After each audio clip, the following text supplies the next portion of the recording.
আমাদের সেই সময় অনশনরত অবস্থায় পিএসসির পক্ষ থেকে একজন মেম্বার এসেছিলেন, সচিব এসেছিলেন এবং একজন উপদেষ্টা উপস্থিত ছিলেন। সেই সময়ে আমাদেরকে আশ্বস্ত করা হয়েছিল যে একটি কমিশন গঠন করা হবে, তাই না? সংস্কার কমিশন গঠন করা হবে এবং সেই সংস্কার কমিশন ছাত্রদের সাথে কথা বলবেন, ছাত্রদের সাথে কথা বলে আমাদের যে ৮ দফা দাবি আছে সেই দাবিগুলোর বিষয়ে সমাধান করা হবে।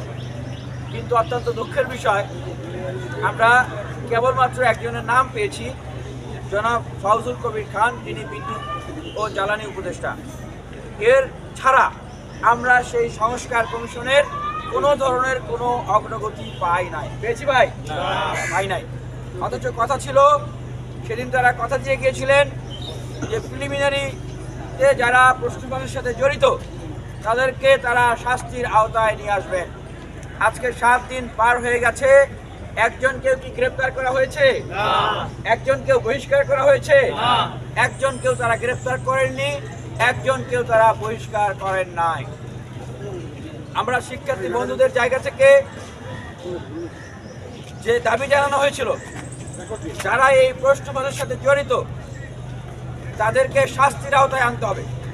এবং আরেকটি দাবি ছিল, এই ৪৬তম বিসিএস নিয়ে ভবিষ্যতে যেন কোনো ধরনের প্রশ্ন উত্থাপিত না হয়, সরকারের জায়গা থেকে, রাষ্ট্রের জায়গা থেকে সেই বিষয়ে গ্যারান্টি দিতে হবে।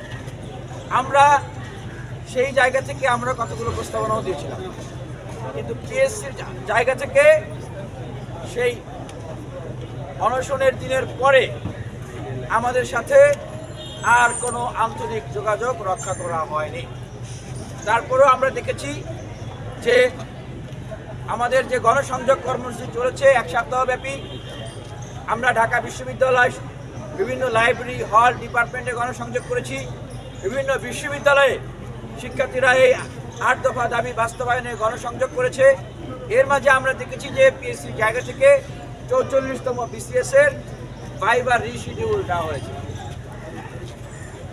কিন্তু আমরা 46তম বিসিএসের ব্যাপারে যে সিদ্ধান্তের অপেক্ষায় রয়েছি, যারা অপরাধের সাথে জড়িত তাদেরকে শাস্তির আওতায় নিয়ে আসা এবং এই পরীক্ষার বিষয়ে ভবিষ্যতে প্রশ্ন না ওঠে সেই গ্যারান্টি দেওয়া, সেই বিষয়ে আমরা কিন্তু পিএসসির জায়গা থেকে বা সরকারের জায়গা থেকে আমরা কিন্তু কোনো ধরনের কোনো কার্যক্রম লক্ষ্য করছি না।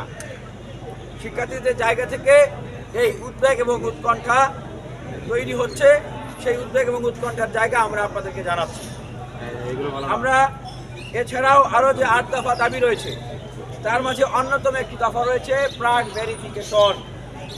আমরা এই প্রাক ভেরিফিকেশন সম্পর্কে শিক্ষার্থীদের পক্ষ থেকে কোনো ধরনের কোনো প্রস্তাবনা আমরা কিন্তু পিএসসিকে জানাই নাই। জানানো হয়েছে ভাই?